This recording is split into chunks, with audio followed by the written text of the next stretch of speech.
बता दे बता दे बता दे रब्बा तू बता दे तू बता दे बता दे बता दे रब्बा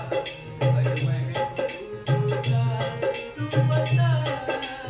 दे।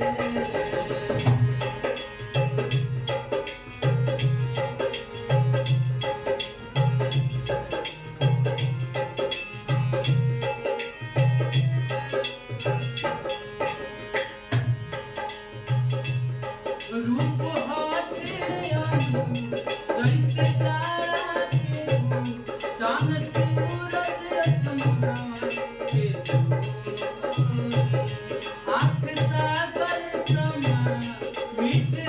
मुस्कान चमचम नैया लागे रंगोली हो जाने चली गई रोअत रह गई हमें हवा एक झलक दिखला दे तुम बता दे बता दे बता दे रब्बा